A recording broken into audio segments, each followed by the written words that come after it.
नमस्कार. ठरलं तर मग या मालिकेच्या आजच्या म्हणजे 29 जुलैच्या भागामध्ये काय होणार आहे ते आपण पाहू. गेल्या 2 ते 3 दिवसामध्ये आपल्याला दाखवलं जात आहे की तन्वी कबूल करते की साक्षीनेच खून केलेला आहे, पण ते आजही आपल्याला बघायला भेटलं नाहीये.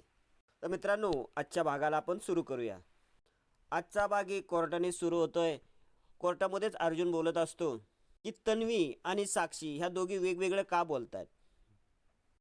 कारण मी लॉर्ड ह्या दोघींनीही जे काय केलंय ह्या दोघींनी संगनमताने आणि दोघींनी मिळून केलंय.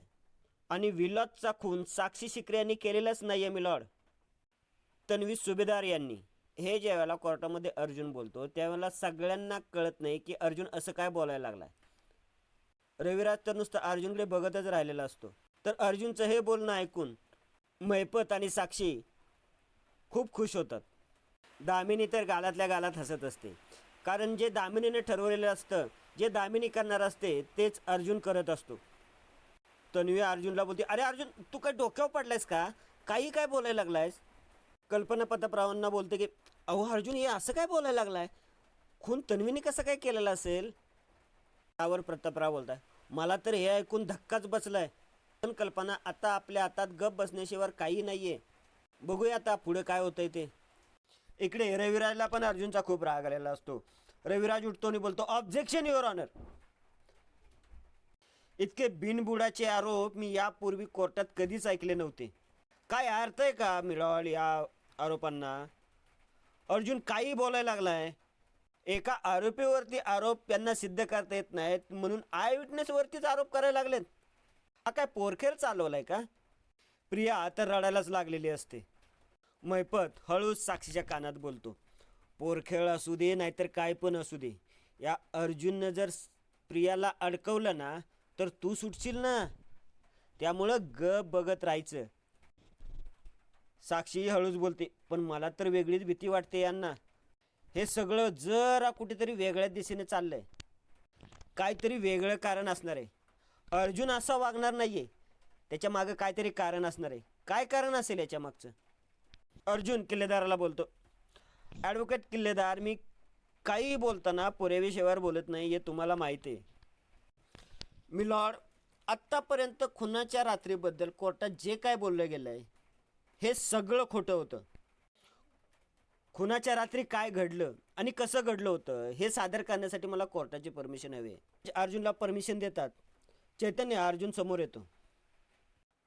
अर्जुन बोलायला सुरुवात करतो, जज साहेब, मी जरी वाटत नसलो तरी मी साक्षी शिकरे आणि ॲडव्होकेट चैतन्य प्रिया मधुकर. तर सुरू चैतन्य. साक्षी प्रियाच्या मागोमाग आश्रमाच्या आत आली.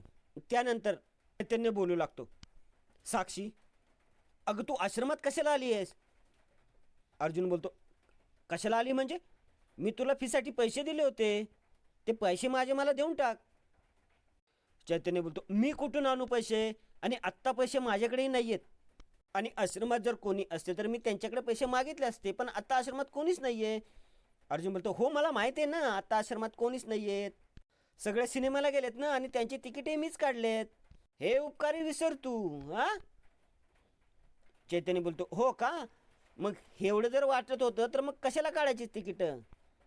अर्जुन बोलतो, हां, 1 मिनिट चैतन्य, हे असं नाही. प्रियाला तिकीटं फुकट मिळाले आणि फुकट मिळालेल्या कोणत्याही गोष्टींना प्रिया असं म्हणणार नाही. त्याची नको होती ना. एवढ्या दामिनी उठते आणि बोलते, ऑब्जेक्शन युअर ऑनर. हे काय चाललंय? हे कोर्ट आहे, नाटकाचं थिएटर नाही आहे. ह्या 2 वकिलांची ही नाटकं आम्ही का बघायची आहेत? जज साहेब बोलतात, ऑब्जेक्शन सस्टेन. दामिनी बोलते, थँक्यू सुभेदार, जरा नीट. जज साहेब अर्जुनला बोलतात, अर्जुन सुभेदार, अहो प्लीज जरा मुद्द्यावर या, कुठेही भरकटत जाऊ नका. अर्जुन चैतन्यला बसायला सांगतो आणि बोलतो, माझा मुद्दा तोच आहे मिलॉर्ड. ॲडव्होकेट किल्लेदार आणि ॲडव्होकेट देशमुख यांना हे पोरकट वाटतंय. मिलॉर्ड, पण मला एक गोष्ट कळत नाही आहे. साक्षी शिकरेने प्रियाला पैसे दिले होते, पण प्रियाने साक्षीला पैसे दिले नव्हते म्हणून साक्षी तिच्यावर खूप रागवली होती. पण तरीही साक्षीने तिचे सिनेमाचे तिकीट काढले. आणि प्रिया थिएटरमध्ये असताना आणि प्रियाला दिलेले पैसे मागायला साक्षी शिकरे आश्रमात गेली होती. आणि काय योगायोग बघा ना मिलॉर्ड. आणि त्याच वेळेला योगायोगाने प्रियाच्या पोटात दुखतं आणि ती आश्रमात जाते. पण इथे एक पॉइंट मिसिंग आहे. प्रियाच्या म्हणण्यानुसार प्रिया आणि विलास हे दोघेही सिनेमाच्या थिएटरवरून आश्रमात आले होते. पण साक्षीने कुठेही विलासचा उल्लेख केला नाही. ॲडव्होकेट देशमुख या कोर्टामध्ये नाटक सुरू आहे. पण हे नाटक मी आणि ॲडव्होकेट चैतन्य नाही करत आहे, प्रिया आणि साक्षी करतायत. त्या रात्री जे काय घडलं होतं, जे काय घडवून आणलं होतं, त्याचं सगळं प्लॅनिंग या दोघींनी मिळून केलंय मिलॉर्ड. यावर साक्षी रडतच बोलते, मी काय अभिनय करत नाहीये. त्यावेळी जे काय घडलंय ते मी कोर्टाला खरं खरं सांगितलेलंच आहे. आणि असला खुनाचा आळ मी काय माझ्यावर बळणच घेणार नाहीये.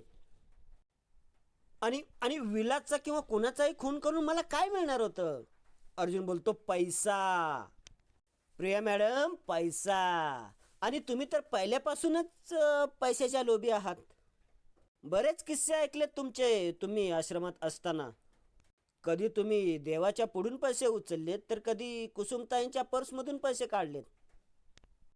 हे सगळं ऐकून नागराज हळूच बोलतो, दादा, अरे अर्जुनला थांबव ना.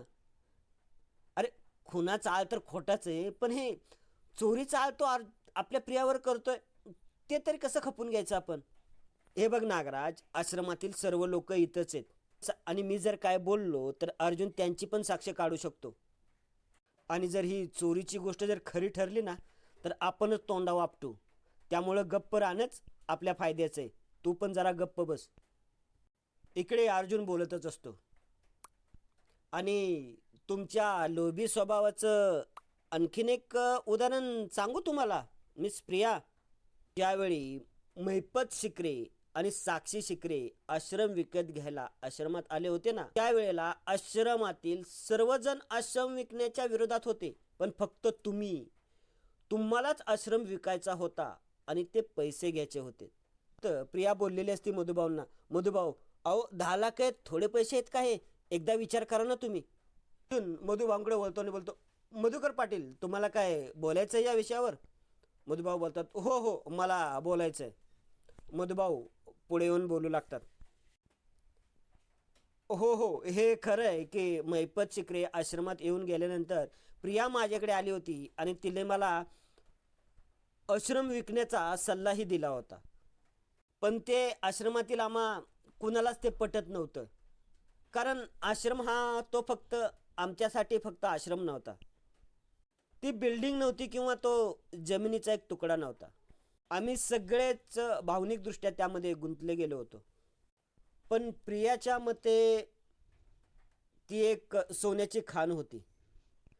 प्रियाला आठवतं ती बोललेली असते की तिची मुलगी आली होती ना तिथे, तिला तो आश्रम विकून टाका. अहो, कारण आपल्याला एवढी चांगली संधी आली आहे. अहो, एवढे करोडो पैसे मिळणार आहेत. त्या पैशातून आपण जे ते काय टॅक्स वगैरे ते भरून टाकू आणि राहिलेली रक्कम आपण आपल्या सगळ्यात वाटून घेऊ ना. म्हणजे आपल्याला हवं ते करायला आपण मोकळे. मधुभाऊ बोलतात, प्रिया बोलली होती की आपण हा जर आश्रम विकला तर आपण मालामाल होऊ आणि आपल्याकडं भरपूर पैसे येतील. अर्जुन बोलतो, मालामाल मिलॉर्ड, मालामाल. प्रिया यांना लहानपणापासूनच काहीही करून मालामाल होण्याची खूप इच्छा होती. आणि म्हणूनच त्यांनी मिस साक्षी शिकरे यांच्याकडून पैसे घेण्यासाठी सुरुवात केली. पण ते पैसे कोणत्याही फीसाठी नव्हते मिलॉर्ड. ते पैसे मिस साक्षी शिकरे यांना आश्रमाची जमीन मिळण्यासाठीचे होते. दामिनी मनातच बोलते, अरे हे काय चाललंय? जे मला करायचं होतं ते अर्जुनच करतोय.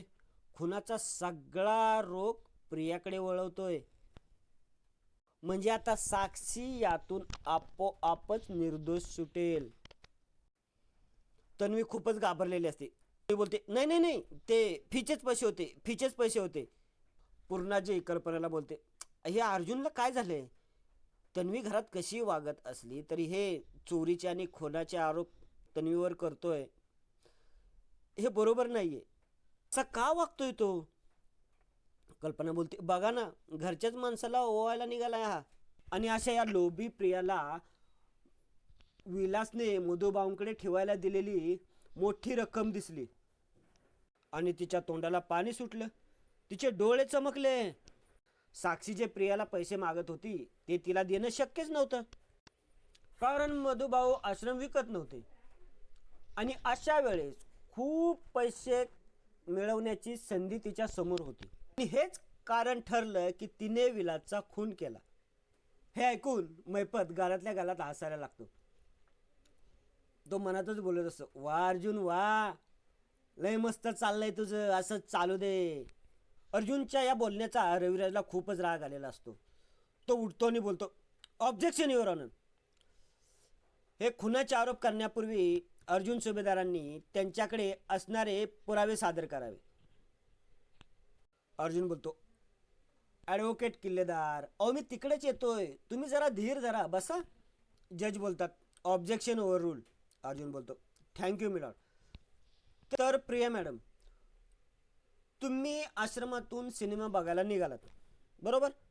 तर सिनेमाला जाताना तुम्ही आणि विलास इतरांच्या थोडं मागं होता आणि तीच गोष्ट तुमच्या लक्षात येऊन तुम्ही बरोबर विलासला त्याच वेळेला पैसे मागितले आणि अर्थातच ते पैसे देण्यासाठी विलासने नकार दिला असेल तुम्हाला.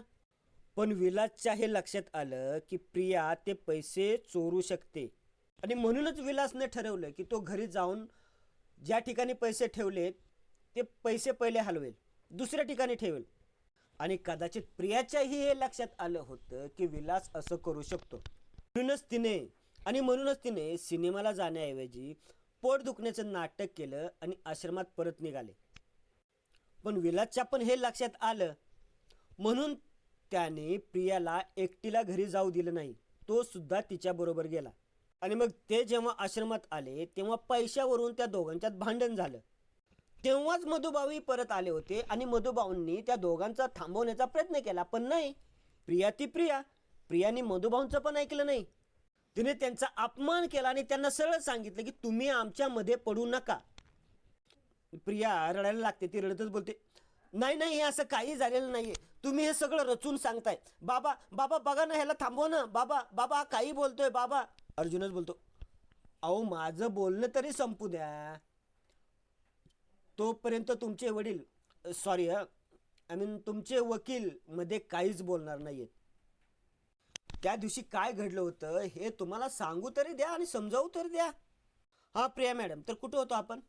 हां, मधुभाऊ घरी आले होते, तुम्ही त्यांचा अपमान केलात आणि तुम्ही त्यांना ढकललं. पण तुम्हाला माहित होतं की विलास एक गुंड आहे. तुम्हाला विलासची बॅग दिसली, तुम्ही ती बॅग बघितली, त्यात तुम्हाला ते पिस्तूल दिसलं, तुम्ही ते पिस्तूल उचललं आणि ते विलासवर रोखलं. तुम्ही त्याला धमकी दिली की सगळे पैसे तुम्हाला दे, नाही तर मी तुला मारून टाकेन. आणि तेव्हाच मधुभाऊ मध्ये आले आणि मधुभाऊंनी तुला थांबवण्याचा प्रयत्न केला, पण तू मधुभाऊंना बाजूला ढकललंस आणि विलासवर गोळी झाडलीस. प्रिया बोलते, नाही असं काही घडलेलं नाहीये, कारण विलासला गोळी लागली त्यावेळेला मी त्यांच्या आजूबाजूला सुद्धा नव्हते. मी जसं सांगितलं तसं थोड्या अंतरावर लपले होते, मी तिथं जवळ नव्हते. अर्जुन बोलतो, तू खोटं बोलतेस प्रिया. तू जरी लपवण्याचा प्रयत्न केलास की विलासचा खून साक्षीने केलाय, पण खरं हेच आहे प्रिया की विलासचा खून तू केलायस विलासचा खून. प्रिया केदार मध्येच उठतो आणि बोलतो, ऑब्जेक्शन युअर ऑनर. नाही, मी आता गप्प बसणार नाहीये युअर ऑनर. माझ्या आशिलावर अर्जुन सुभेदार काही आरोप करतात, कसलेही खोटे आरोप करतात. या अशा परिस्थितीमध्ये जर तिला काही झालं तर जबाबदार कोण असणार आहे युअर ऑनर? त्यावर आपला अर्जुन लगेच बोलतो, आणि जर चुकीच्या माणसाला शिक्षा झाली तर त्याची जबाबदारी कोण घेणार? मिलॉर्ड, मिस प्रिया मधुकर यांनी फक्त विलासचा खून केलेला नाहीये, यांनी मधुभाऊंनाही मारण्याचा प्रयत्न केलाय. हे ऐकून प्रिया बोलते, नाही नाही नाही नाही, मी मधुभाऊंना का मारेन? कारण तुला विलासचा खून करताना मधुभाऊंनी बघितलं होतं. विलास जेव्हा खाली जमिनीवर कोसळला तेव्हा मधुभाऊ घाबरले, त्यांनी येऊन तुला जाब विचारला आणि तू तेव्हा मधुभाऊंवरही गोळी झाडण्याचा प्रयत्न केला, पण पिस्तॉल मध्ये गोळी एकच होती. आणि त्याच वेळेला तू तेथील पॉवर प्लॉट उचलून मधुभाऊच्या डोक्यात मारलास, त्यामुळे मधुभाऊ बेशुद्ध पडले. खरी गुन्हेगार तूच आहेस प्रिया. तू कबूल कर की विलासचा खून तू केलायस. तू कबूल कर की विलासचा खून तूच केलास प्रिया. प्रिया बोलत असते, नाही नाही नाही, हे सगळं चुकतंय, हे सगळं चुकतंय असं म्हणून प्रिया डोकं धरून रडायला लागते. किल्लेदार बोलतो, अर्जुन सुभेदार, या सगळ्यासाठी पुरावे लागतात. पुरावे कुठे आहेत? तू सांगतोयस ना ती एक स्टोरी आहे, फक्त स्टोरी. एक वकील म्हणून तुला माहितीच आहे की कुणी काही कोर्टात सांगितलं की कोर्ट ते खरं मानत नाहीये. त्यासाठी पुरावे लागतात, पुरावे. हे बघ, माझ्या मुलीवर केलेल्या प्रत्येक आरोपाचे पुरावे हवेत मला, नाहीतर अब्रू नुकसानीचा दावा करेन मी तुझ्यावर. अर्जुन शांतपणे बोलतो, मी सगळे पुरावे देणार आहे, पण जरा थांबा, जरा धीर धरा. एवढ्यात जज साहेब बोलतात, ऑर्डर ऑर्डर. कोर्ट आता 15 मिनिटाची विश्रांती घेत आहे. त्यानंतर अर्जुन सुभेदार, तुमच्याकडील पुरावे तपासले जातील आणि आजचा भाग येथेच संपतो. पुढील भागामध्ये आपण पाहणार आहोत की अर्जुन तन्वीला बोलत असतो, विलासचं पिस्तूल तुझ्या हातात होतं, तूच मारलंच विलासला, कारण तुला मालामाल व्हायचं होतं, तुला पैसे हवे होते म्हणून तू विलासचा खून केलास, तू गोळी झाडलीस त्याच्यावर, गोळी. तन्वीला खूपच टेन्शन आलं असतं. तन्वी टेन्शनमध्ये जोरात किंचाळते, नाही नाही नाही, मी नाही गोळी झाडली, गोळी साक्षीने झाडली, मी स्वतः माझ्या डोळ्यांनी बघितली, मी तिथंच होते.